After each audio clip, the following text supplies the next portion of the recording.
Come, come, whoever you are. We are all and each of us welcome here. You are welcome here. Your age, your size, the color of your eyes, the color of your hair or of your skin, all of you, inside and out, is welcome here. And so am I. No matter your gender, whom you love, how you speak, or whatever your abilities, all of you is welcome here. You are welcome with laughter in your heart or tears in your eyes. Whether you believe in God all of the time, some of the time, or none of the time, you are all welcome here. No exceptions. Once I was a stranger here, and I found a deep welcome, and my heart was glad. Each Sunday now, it is renewed again and again. Together, we are a community of open minds, loving hearts, and willing hands. Good morning. Welcome to South Valley Unitarian Universalist Society. My name is Caitlin Collins. My pronouns are she and her. I am an average height, pale-skinned, sort of bleached hair person with a pinkish top on today. Let's go with that. And it is my privilege to be your worship associate this morning. We have a lot of announcements today, and we are going to start with Oz and Rick, if you would like to join us up here.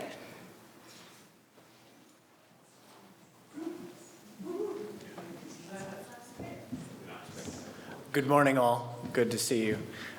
Just a couple of words about our friend Rick, who is going to be performing as the pianist for Wicked the Musical.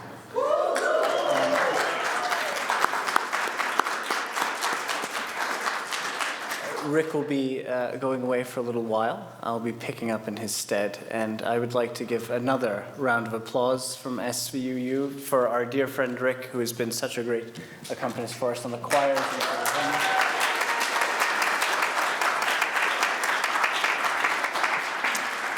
Well, thank you. You know, it's kind of bittersweet.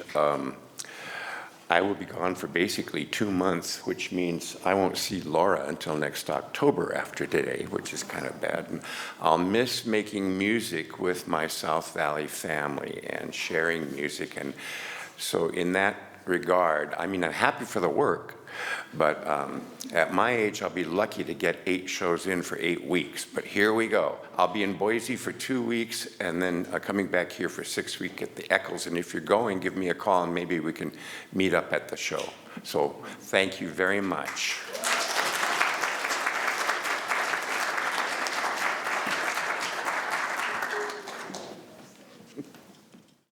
Our next announcement is about the March for Justice. April 27th will be the March for Justice with other progressive people of faith. This is the first of 3 events that South Valley is co-hosting for the first ever Justice for All interfaith action and advocacy movement that will be going from now until June 5th, when we will gather to celebrate Pride. For the march on April 27th, we will meet on the steps of the Utah State Capitol at 2 p.m. for a rally followed by a march to Washington Square. Everyone is invited to join us. There's a sign up, and if you'd like to help, here is one great opportunity. You can be a rainbow ambassador.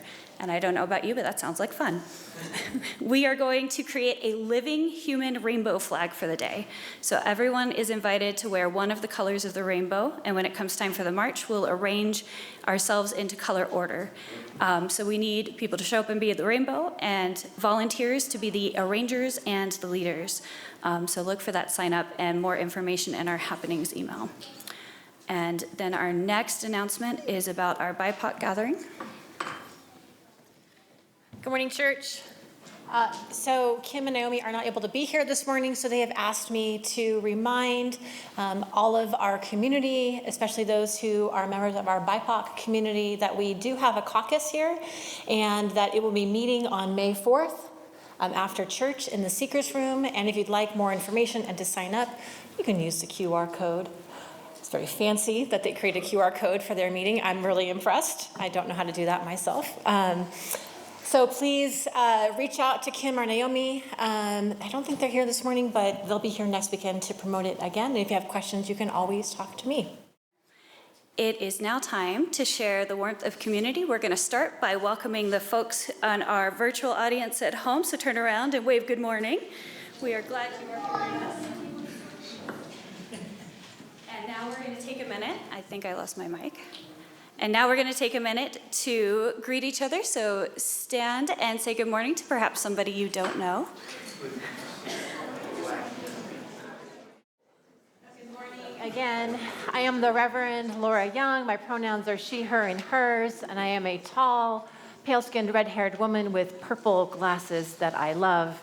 Rainbow stole, white jacket, and orange dress. This stole was given to me by one of our beloved members, Antoinette. And I know she was hoping to be here this morning. I don't know if she's made it yet, but I wear this in solidarity and in joy from her.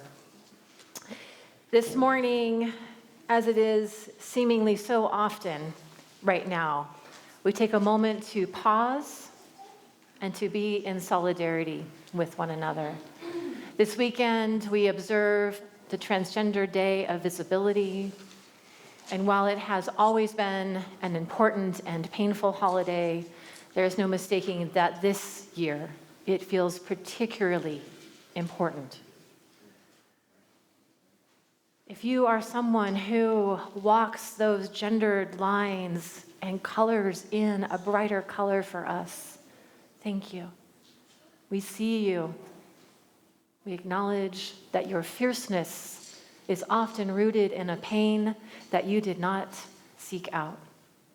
We celebrate the beauty that you yourself are and the pathway to liberation that you lay before us. Those of us who are in solidarity as allies, I invite you to gather into your heart and stretch out your hands, metaphorically speaking. You don't have to do it right now. And to encircle all those who bravely walk that line. We see you, and we love you.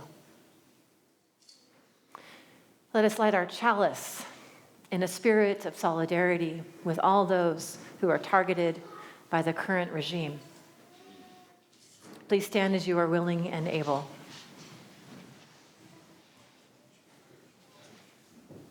If you are in our home audience, you are invited to light a chalice and put in the chat box, "Chalice is lit in the name of your street."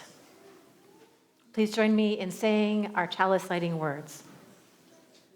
We light this chalice for the warmth of love, for the light of truth, and for the energy of action, and the flames of resistance. You may be seated. Now, if you are someone who is young or young at heart and you enjoy sitting on the floor, I invite you to come forward for our story for all ages. Okay, beloveds, as you're getting settled, who remembers what this is? What do we call this here? It's a box. That is true. It is a box. It is more like a chest, actually, right? We call this the Wonder Box. And we pull it out every once in a while here on Sunday mornings when we have a story to tell.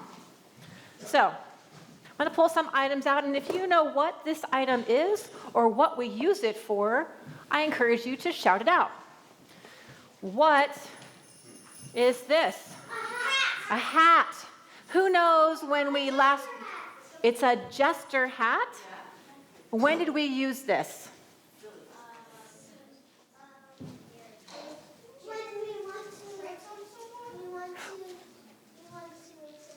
We want to make someone laugh. And we used it most recently on Silly Hat Sunday, right? So Silly Hat Sunday is one of our celebrations in this community, right? It's a very silly hat. What is this? A finger trap. It's a finger trap. Is it from Severance? No. It was given to me as part of Mystery Pals. Mystery Pals is a time in this community where we celebrate the bonds between people who are younger and older, right? So we do that every year. That's another celebration that we do in this community. What is this? A bottle. A bottle. And what does it have inside of it? Water. Water. Who amongst us knows when do we use water in this community? When we're thirsty. Yes. Very much so. Yes, Etla. Okay. Does anybody know this? Kathleen knows. Water communion. Water communion. And we use, that's another celebration we have in this community, right? I know, but you're going to learn. This is what I'm telling you. You can learn this. And then we have another one coming up in a few weeks that involves a flower. And what's that called? Flower festival. We call it Flower Communion. And that will be on May 4th this year, right? May 4th. Also Star Wars Day. Congratulations. All right. So those are some of the celebrations we have. What is this? A picture. This is a picture, and it has children, and it has our former dearie. Sorry, Lynn, I didn't have a picture of you. Yes, this is one of our programs here, our children's program, right? We have children's programs. We have programs for youth, right? And then lastly, what is this? Now, do we use a stapler in our celebrations here at South Valley? Art. We do art sometimes, that's true.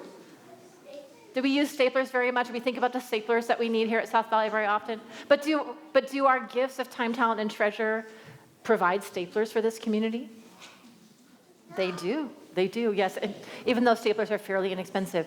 So there's lots of things that go on to make up this community, right? I'm going to invite you to do something very special right now. And adults, you can do it too, or you can just look up. I want you to look up or lay back and look at the ceiling for a minute. Where are we right now? What is this space called? The chapel. The chapel or the sanctuary, right? This is the church, right? And who built this building? Do you know?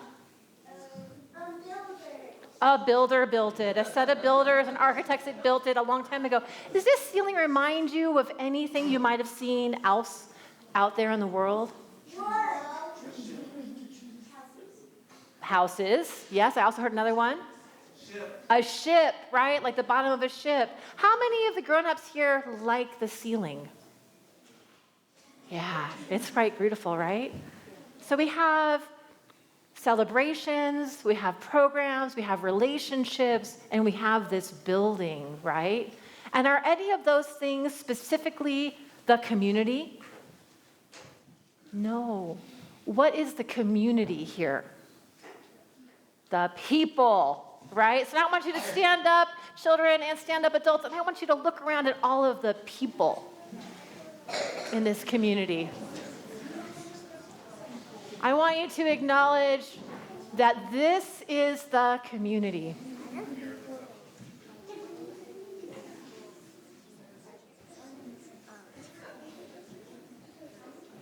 answer that in a moment. Okay. I want you to just recognize that you are not alone. That despite the fact that the news out there in the world right now can make you feel like you are alone, that in fact this community is full of people. You can be seated. And it is through the people embodying the spirit of this church, celebrating on Sundays, participating in the programs, buying the staplers and the paper that we need for our art projects, and the technology we need in order to Zoom our services to those at home, that it is the people that matter the most. And it is the people who will lead the way. And I think that's a pretty good story. What do you think?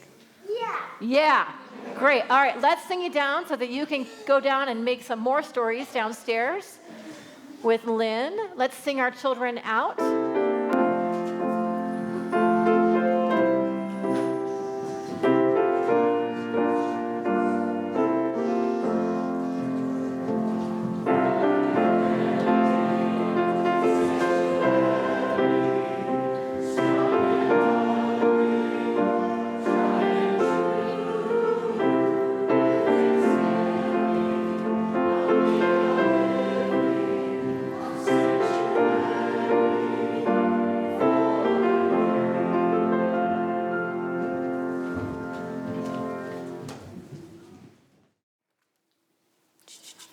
Okay, we are going to say our offertory words together.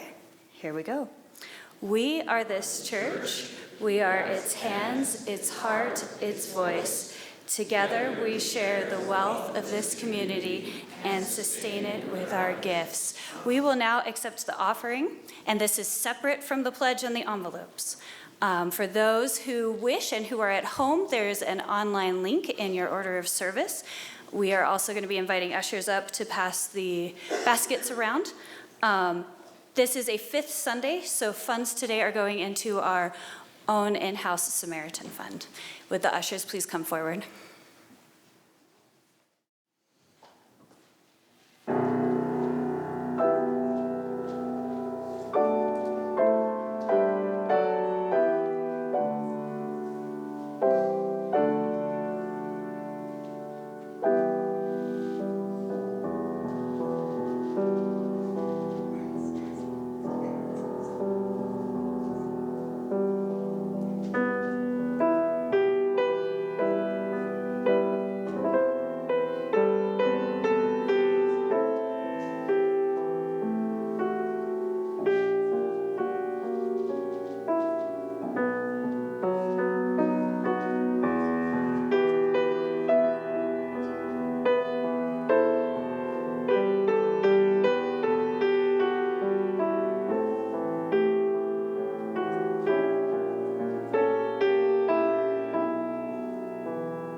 For all we have found the courage to give, may we be truly grateful. May these be a blessing on the South Valley Samaritan Fund, which helps our friends and neighbors in times of need.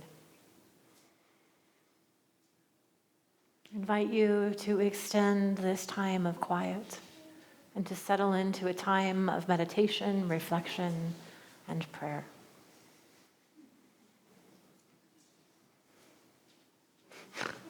Susie. We did some laughing yoga a few weeks ago, so I guess we're still extending that. Thank you very much. If you would like to embody your cat-like nature and pray like that, you may. Everyone prays and meditates a little different, so find the way and the doorway that works for you. We will hold silence with one another for 3 minutes. It is the time of year where we get to hear individual stories about what this place means to people. And so today I'd like to invite Matthew Morris up to share his story. Good morning, y'all. My name is Matthew Morris. I am a 6'5" tall white male. My pronouns are he, him. I'm wearing a wonderful red sweater today, and I want to tell you a little bit why I love this place. I'm reminded every week why I come here, and it's at the very beginning of the service. I have never found a spiritual home like this that I feel welcomed me. And I am told every week that I am welcome here. And I feel that because I'm specifically called out in the welcoming message. I don't believe in God. And I am really thrilled to be able to stand up here and say that to a lot of you and know that no one's going to judge me for that. In fact, that my perspective and my perceptions and my values are shared by the vast majority of you here, regardless of what you think about God.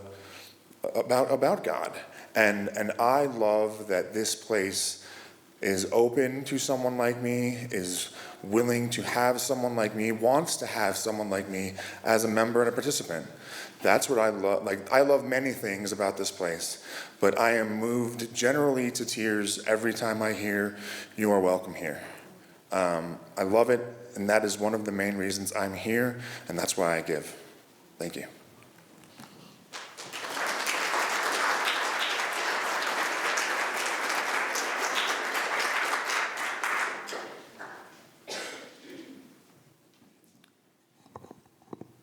Our reading today is an excerpt from Becoming a Good Ancestor by Claire Roussel. They are wanting to tell us something, the future people, the people of whom we are the ancestors, yet they are the wiser. They are wanting to tell us that what we do now matters.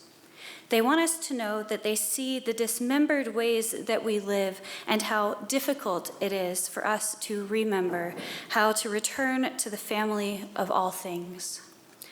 But their existence is testament to the fact that it is possible. They know we feel trapped by this system of entanglements and obligations and the amputations of our imaginations in a system that only ever intended to keep us blind to the bars of our cages. They ask us, how did you manage to build this world in the flames of capitalism? And yet all the while you were disconnected from your rituals, from the rhythms and songs of your people, the tiny sacred acts of care that ensure that the world is recreated with every dawn chorus. How did you handle knowing all that you knew without becoming paralyzed with terror and despair? What did you do with your despair, personal, collective, ancestral? How did you carry its magnitude in your heart without being overcome with madness, or perhaps while carrying your madness, your addictions and your chronic sadness, never really knowing the full extent of your vitality? Did you carry pieces of it everywhere you went, stuffed in pockets and purses like used tissues? Pulling out every pot and pan as the house flooded with tears? Did you feel it hanging in the air and walking alongside you? Did you taste it in your food? Did you feel the suffering? You must have, for now it is so very different. We see you, they say. We see you. We see you holding the crumbling world in one hand and the germinating seed of life in the other. We see what it is to come for you and what will remain when the storm from which there will be no refuge is over. We see in you the compassion and commitment to the value of the life of the individual and the group. We know what you are capable of. We salute you. because what you do now matters.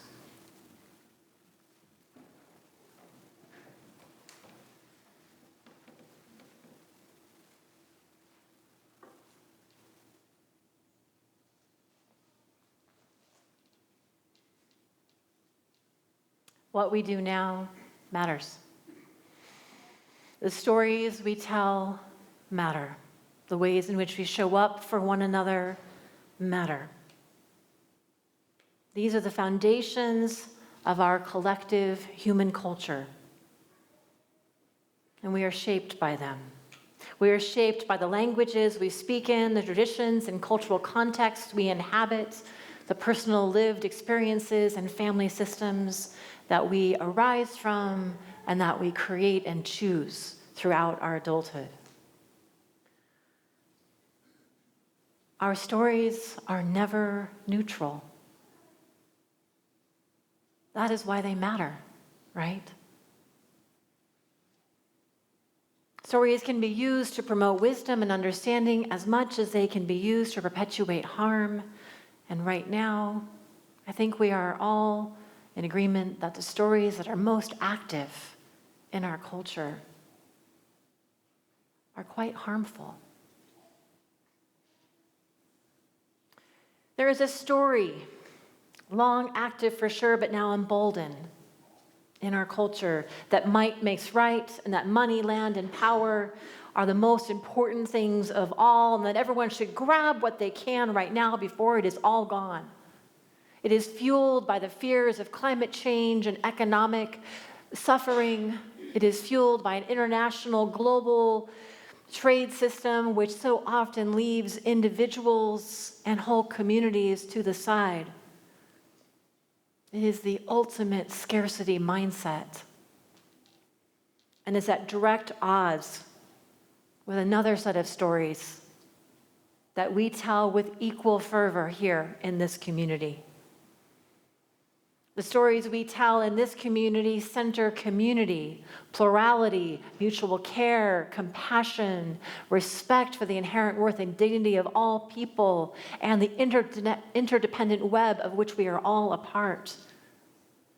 Our stories, and I use plural here on purpose, are multiplicitive. I don't know what that word is that I want to say. They are a multitude of stories. And I want you and me and all of us to remember that the plurality of stories will and can overcome the singularity of the other narrative. Because it is the diversity of voices and the inclusion of many perspectives that set apart our stories from the dominance-minded story that would like us to obey in advance. Our stories of manifest destiny and American exceptionalism, which we probably thought were really on the decline in this culture, have suddenly reared their head. And the vitriol and the speed with which they are spreading can leave us daily feeling a little breathless. Our stories here are breathful. And I invite you to breathe in the multiplicity of stories that are held in this room. Each of you has an individual story of the first time that you arrived. And those stories of the first day that you arrived join the stories of everyone else who was ever first arrived in this building. And they join the stories someday of the people who will come after us to enjoy this beautiful ceiling, celebrate our rituals and traditions, and carry on the flame of resistance that we are now tending. We have arrived somewhere, always. We have arrived right now on the shores of a land that we probably never thought would actually be here. But nonetheless, we have arrived 15 years ago, I preached about the rising divisions seemingly driven by the arrival of social media. 10 years ago, I preached about the need to strengthen our democratic systems. And 2 years ago, I preached with fear and trepidation what exactly is involved in a fascist system of government and how it worked, hoping to alert myself and prepare myself and others about what might yet happen and how we might still avoid its grip. And now, here we are. And we must contend directly with it right now. And I'll be the first to admit that I am absolutely terrified. And it would be foolish for me to pretend otherwise. While I have worked hard to develop my moral backbone and strength of character, I do not know its edges. I hope that it will serve me well enough in the times to come, but I don't really know. I have not been tested yet. Many of us in this room have, and some of us have not. And that is why I would direct our attention back to stories, to the stories of those of us who have come before, who know the way through hardship, to the land in which justice and love can be cultivated and spread. I look to the lives and experiences of others for clues as to how I might navigate this time. And I pray that I too will have the courage to remain steadfast and steady. I pray that when I listen to these stories, I will come to understand again and again that I ought not and indeed not, cannot do any of this alone. That is the single greatest lie of fascism, that we are alone. I need others. I need you. We need each other. For it is the truth of our ancestors that have said time and time again that our survival and our liberation are bound intricately, again, my words this morning, intricately with one another. As our beloved treasurer mentioned a few weeks ago, now is the time to double down on community. If what we are faced with is a moral recession, then it is time to double down on compassion, on connection, on solidarity for the liberation and survival of us all. And I would like to invite you this morning to know that from the root of your spine to the top of your head, that this is a truth that surpasses all of the turmoil and chaos that might distract you and dissuade you from living into that truth.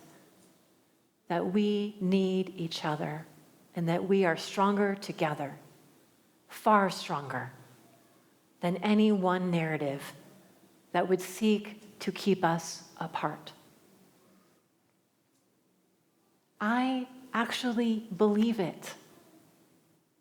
And I say that because I want you to know I'm not just saying this from the pulpit because that's what I'm supposed to do. I actually really believe this.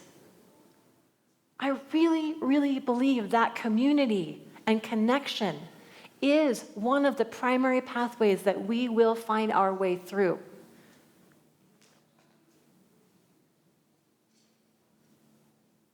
I do not believe, I have not believed for a long time, that some God will come down and save us.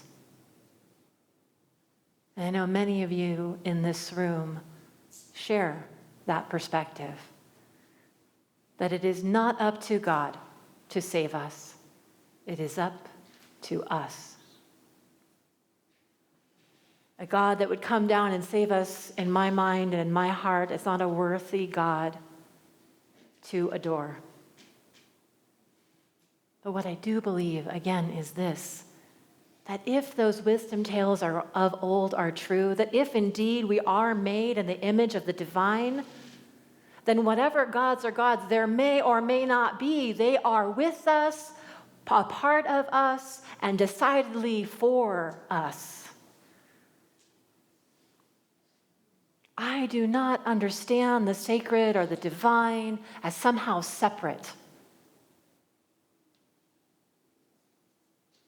I do not believe that God is somehow separate from creation. I believe that we are the embodiment and the image of the divine, and we are invited to embody that through our living. How could it actually be anything else, really? If you look at the vastness of the universe, the parade of generations over thousands and thousands of years, how could it be that we are separate? We are made literally of stardust. And to stardust we will ultimately return. And right now is our turn to be a wonderful compilation of stardust. Look around this room. What gorgeous stars you all have become.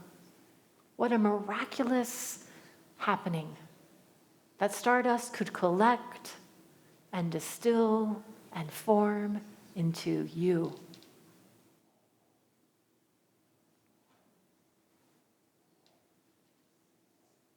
We are not separate from anything, and our survival and liberation from suffering is intertwined, interdependent, and intermingled in the messiest and most beautiful of ways. It is from our wisdom traditions that we know this, and it is also from the traditions of this community that we understand it. That line of ancestors to present living, to descendants, continues over and over again, and we perpetually hang on that arc of history and bend it towards justice. And if you need a reminder, let me tell you a little fun thing about Unitarianism. How many of you have ever walked through a beautiful cemetery? How many of you know that it's the Unitarians that created the first beautiful cemeteries? We were. Back in early New England, from which our Unitarian tradition found its root here in the United States in the Boston and surrounding areas, New England graveyards were desolate, frightening places, the stuff truly of nightmares, devoid of trees or grass. They're more like town dumping grounds. Vandals and vagrants hid in them. Markers were engraved with death's hands and skeletons, which maybe is fun also, but at the time was not considered fun. Graves were often, get this, graves were often left open to make room for more coffins. So the living hesitated to walk past them, much less enter them and pay their respects to the dead. But with the liberalization of Puritan New England and the rise of Unitarianism in the early 19th century, there came a need for a new kind of final resting place. And in 1831, Bostonians, led by two Unitarians, physician Jacob Bigelow and U.S. Supreme Court Justice Joseph Story, founded the nonprofit Mount Auburn Cemetery on a 74-acre farm in Watertown, 4 miles outside of the city. It's now inside the city, by the way. It was the nation's first rural or garden cemetery, and it was the first to use the term cemetery from the Greek word koimeterion, for a place to sleep. So if you ever doubt that a rabble-rousing group of committed Unitarians can change the world, I invite you to go and walk through a beautiful cemetery and know that we bent the theology of death towards love. They literally changed the landscape of our nation. and there are no more scary cemeteries except in our imaginations. We are a tiny denomination in a sea of larger, longer religious traditions, but boy, are we fierce. And we get stuff done. And that is what I invite you to remember and to participate in as we go forth in this time. We are a tradition that does not care if the odds are against us. We are going to show up anyway. It is time to double down. It is time to double down and focus on what connects us across time and place, to go deep, as they say, to what is essential. It is also time to go broad, to take up space and celebrate the gorgeous diversity of experience that is held within this room and within this community. It is time to be gorgeous, resplendent collections of stardust that are uniquely called by your names. I need those stories. I need you to guide my way as much as I hope that my leadership will continue to help you to find your way through. For it is our turn right now to be alive. I think our ancestors would like us to know that the current rolling back of democratic norms and the erosion of the rule of law in favor of a post-truth reality will not last very long. The human spirit remains indomitable and will always rise again in love. Our descendants are depending on us to do what we must right now to keep that flame of love and resistance strong. There are some who would think erroneously that the only path to survival is isolation, but our ancestors tell us, do not go alone.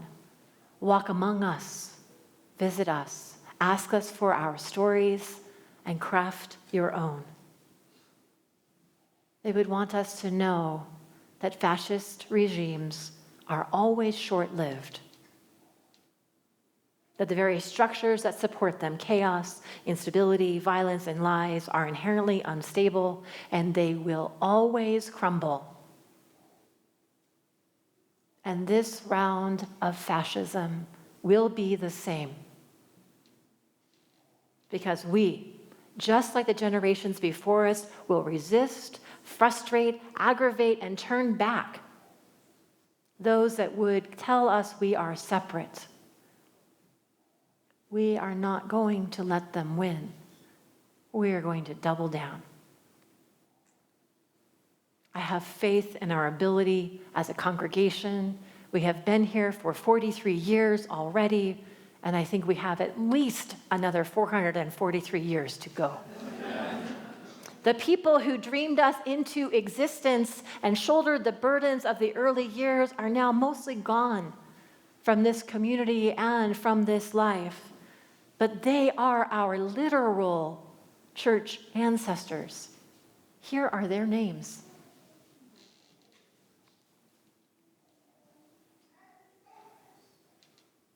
These are your ancestors of South Valley. And now I'm going to invite you to stand up in groups according to how long you have been a current member or person in this community. If you have been here for 35 or more years, please rise. If you have been here for 25 or more years, please rise. If you have been here for more than 15 years, please also rise. 10 or more years? 7 or more years? 5 or more years? 1 or more years? 6 months or more? 3 months or more? A couple of weeks or more? And today is your very first, second, or third time.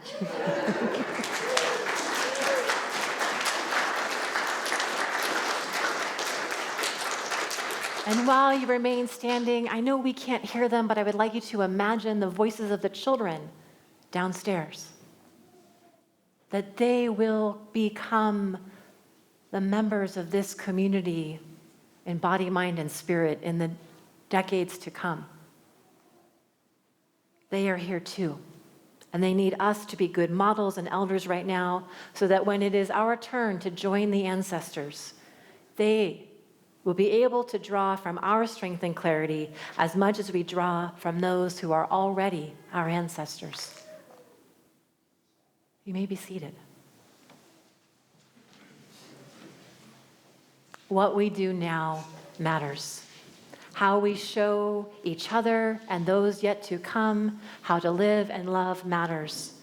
For one day, as we return to Stardust, it will be our stories that go on. In this place, we are not going to stop telling our stories. In this place, we will claim space and time, lineage and legacy, and this very present moment. We are the storytellers. We are the justice makers, the spiritual seekers, and the storytellers who are currently comprised of beautiful stardust with unique and resplendent and gorgeous names and histories all our own. And to this, we join our ancestors and give freely to those not yet more than a twinkle in a faraway galaxy. May it be so, and amen.